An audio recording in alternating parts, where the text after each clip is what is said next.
म्हणजे आपल्याकडं महाराष्ट्र ही संतांची भूमी आहे आणि संतांचे जे विचार आहेत ते खऱ्या अर्थानं आपल्या महाराष्ट्राला देशाला पुढे नेणं आणि या संतांच्या विचारातनं आपल्या पुणे जिल्हा असेल महाराष्ट्रामध्ये लोक प्रभावित आहेत आणि त्या पद्धतीने काम करतात आणि जे काही चांगले संस्कार सगळ्यांवर आमच्यावरती झाले त्या संस्कारातनं आम्ही सगळे कार्यकर्ते काम करतो. अजितदादांनी आम्हाला सगळ्यांना घडवण्याचं काम केलं. मला सुद्धा नगरसेवक करताना नंतर स्थायी समितीचं अध्यक्षपद दिलं, पक्षाचं अध्यक्षपद दिलं, अशा अनेक जबाबदाऱ्या मला दिल्या. तशा पिंपरी चिंचवड शहरातल्या अनेक कार्यकर्त्यांना दादांनी जबाबदारी दिली आणि जबाबदाऱ्या देत असताना काम करताना एक स्वातंत्र्य दिलं आणि सगळ्यात महत्त्वाचं पारदर्शक कारभार करण्याचा प्रयत्न दादांच्या नेतृत्वाखाली आम्ही केला. आज ज्या पद्धतीनं त्यांच्याकडनं एकेरी उल्लेख झाला म्हणजे ते ऐकल्यानंतर अतिशय वाईट वाटलं, की अशा पद्धतीने ज्या नेत्याने आपल्याला घडवलंय आणि त्याच्याबद्दल आपण असं त्यांच्याबद्दल अशा पद्धतीने आपण बोलणं, हे खरं म्हणजे या महाराष्ट्राच्या संस्कृतीला धरून नाही आणि लोकांमध्ये सुद्धा त्याबद्दल प्रचंड नाराजी आज दिसते. अजितदादा म्हणले की ते चिल्लर समजतो मला. खरंच महेश लांडगे चिल्लर समजतात अजितदादा नसेल किंवा राष्ट्रवादीला? ते काय मुळात मला जे वाटतं, की सत्तेमुळं त्यांना थोडंसं अहंकार झाल्यासारखं वाटतं आणि त्याच्यातनं ते बोलत आहेत. आज ज्या परिस्थितीमध्ये पिंपरी चिंचवड शहरामध्ये ज्या पद्धतीने आज पिंपरी चिंचवड महापालिकेला आपण सामोरे जात असताना लोकांमध्ये जे काही भारतीय जनता पक्षाविषयी जे काही नाराजी दिसते आणि त्यातनं जे परिवर्तन होणार आहे असं दिसतंय आणि म्हणून थोडासा त्यांच्याकडनं अशा प्रकारची वेगळी भाषा त्या ठिकाणी येऊ लागलेली आहे. ज्या पद्धतीनं आरोप प्रत्यारोप सुरू आहे, महेश लांडगे ज्या पद्धतीनं या ठिकाणी बोलतायत, दादांनी महायुतीत राहावं असं वाटतंय का तुम्हाला? समर्थक म्हणून ज्या पद्धतीने ते आरोप करतायत, हे हा त्यांचा वैयक्तिक विषय आहे. म्हणजे भारतीय जनता तुम्ही पक्षाचे वैयक्तिक समर्थक म्हणून तुम्ही दादांकडे काय मागणी कराल की आता आपण महायुतीत राहावं न राहावं? दादा घ्यायचा तो निर्णय घेतील. राष्ट्रवादीचा कार्यकर्ता म्हणून काय? वैयक्तिक म्हणून, कार्यकर्ता म्हणून तुम्हाला ज्या वेदना झाल्यात त्या वेदनेच्या नाही, अनुषंगाने आम्हाला वेदना प्रचंड आहेत आणि काळ ह्या सगळ्या गोष्टीवर सत्ता काय कायम कोणाची राहत नसते आणि दादा त्या बाबतीमध्ये योग्य निर्णय घेणार आणि या संदर्भामध्ये भारतीय जनता पक्षाच्या वरिष्ठ नेत्यांकडनं अशा प्रकारचं काही स्टेटमेंट आलेलं नाही. हे नाही, पण स्थानिक वरिष्ठ ते नाकारत पण नाहीयेत, महेश लांडगेंना थांबवतही नाहीयेत. मग त्यांचीच पाठीराख्याने किंवा त्यांच्याच आदेशानं हे काही सगळं घडतंय.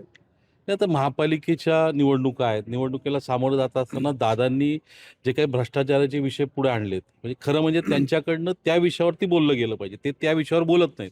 दादांनी ज्या ज्या गोष्टीत भ्रष्टाचार झाला ते पुराव्यानिशी दादा बोलतायत आणि त्याच्यावरनं खऱ्या अर्थानं उत्तर अपेक्षित आहे सगळ्यांना आणि ते देताना दिसत ते वेगळ्याच दिशेला ते राजकारण न्यायचा प्रयत्न करतायत. परंतु त्यांनी मूळ विषयाला यावं आणि त्या विषयावरती त्यांनी खुलासा दिला. वरच्यांच्या सूचनेनीच चालू आहे असं वाटतंय का तुम्हाला हे सगळं जे काही चालू आहे ते? नाही, काय तसं तर वाटत नाही आम्हाला. ते स्वतःच बोलतात अशी परिस्थिती दिसते. अजित पवारांनी शहरात एकही नेतृत्व मोठं केलं नाही. त्यांना कुठलाच नेतृत्व शहरात मोठं होऊ द्यायचं नाही, असं देखील ते आरोप करत आहेत. असं नाही आहे. आता अनेकांना आमदार केलं, खासदारकीच्या पण उमेदवार दिल्या, खासदार पण काही लोक झाले. अण्णा बनसोडे साहेबांना उपसभापती पद दिलं. अशा जे काही दादांना शक्य होतं ते दादांनी करण्याचा प्रयत्न केलेला आहे. त्याच्यामुळे मला तसं वाटत नाही ते. अजून त्यांचं एक म्हणणं आहे की ते जे भ्रष्टाचाराचे आरोप करतात त्यात एकही कागदपत्रावर माझं नाव नाही आहे. म्हणजे जो तुम्ही म्हटला व्हाईटनर वगैरेचा जो विषय होता एका पेपरवर लावलेला, त्यात ते म्हणतात की कुठल्याही पेपरमध्ये माझं नाव नाही आहे. मग का भ्रष्टाचार त्यांचे कार्य म्हणजे त्यांचे जे समर्थक आहेत त्यांनी केलंय की यांनी केलंय? राज्यकर्त्याचं कुठेही नाव नसतं कुठल्याही. आता तुम्ही पत्रकारिता करता असं कुठं नाव नसतं. दादा जे बोलतायत, दादा जे आरोप करतायत ही फॅक्ट आहे आणि गेल्या अनेक वर्ष आम्ही ह्या गोष्टी समोर आणण्याचा प्रयत्न केलेला आहे. त्याच्यामुळं त्याच्यावरती कुणाचा वरद असतंय हा प्रश्न दादांनी पण कुणाचं नाव घेतलेलं नाही. पुण्यातील राष्ट्रवादीचे नेते रुपाली पाटलांनी एक काल व्हिडिओ पोस्ट केलेला आहे. त्यामध्ये महेश लांडगेंवर गंभीर असे आरोप त्या ठिकाणी केले. काय नक्की त्या आरोपाचं तथ्य आहे का त्या आरोपामध्ये? नाही, आता रुपालीताईंचा व्हिडिओ मी काय पाहिला नाही ते कशाबद्दल बोलल्यात, परंतु त्यांना काय माहिती असेल त्याप्रमाणे ते बोलले असतील. की त्यांनी बरेच म्हणजे भंगारचोर आहे, काय काय बाबा बरेच आरोप केलेले आहेत. लंडनमध्ये काय ते कंपनी नेमकं वगैरे. म्हणजे लंडनमध्ये कंपनी आहे वगैरे वगैरे जे म्हटलंय, तुमच्याकडून हे आरोप होत नाहीत स्थानिक पातळीवरती, पुण्यातल्या नेत्यांना आरोप करावा लागतं, राज्यातल्या नेत्यांना का? तुम्ही का शांत राहता सगळेजण? म्हणजे तुमचं काय आत काय साटलोट आहे का काय नेमकं, म्हणजे बोलतच नाही तुम्ही, काय भानगड काय? म्हणजे अजितदादांवरती एवढे आरोप होतात गंभीर, तरी एक समर्थक म्हणून तुम्ही फक्त वेदना व्यक्त करता, नाही, उत्तर काय देत नाही, काय भानगड काय? अजितदादांनी सुद्धा वैयक्तिक पातळीवरती टीका केलेली नाही. मी असेल किंवा पिंपरी चिंचवड शहरातले जे काही नेते आहेत, तुम्हाला वाटतं त्यांनी वैयक्तिक पातळीवर काहीतरी बोलावं, तर तशा प्रकारची संस्कृती पिंपरी चिंचवड शहरामध्ये नाही आहे. राष्ट्रवादी काँग्रेस पक्षाने काम करताना अशा प्रकारची भूमिका कधीच घेतली नाही. आणि म्हणून वैयक्तिक पातळीवरती कुणाच्या तरी खाजगी आयुष्याबद्दल काहीतरी बोलणं हे आपल्या संस्कृतीला धरू नये, अशा प्रकारची आमची भूमिका आहे. तुम्हाला सगळ्यांचे SRA मध्ये खूप सेटिंग आहे असं एक सगळी चर्चा सुरू असते, तर ते SRAच्या सेटिंग मधून तुम्ही एकमेकांवरती आरोप करत नाहीये का? त्यामुळे तुम्ही शांत आहात का? SRA मधून बरंच कोट्यवधी रुपये सगळे जे भाजपचे असतील, राष्ट्रवादीचे असतील, तुम्ही सगळे मिळवणार आहात, आणि त्यासाठी तुम्ही सगळे शांत आहे का? तुमच्याच म्हणजे पक्षाचे बोललं काही तर जे परत पुढे पदाधिकारी जाऊन आहेत, ते त्यांचे भागधारक आहेत, SRA मध्ये व्यावसायिक आपल्याला भागधारक भागधारक आहेत, मिळणार नाही, असं देखील टक्केवारी आहे. मिळणार नाही, म्हणून सगळे शांत ते आहेत. असं मुळीच नाहीये.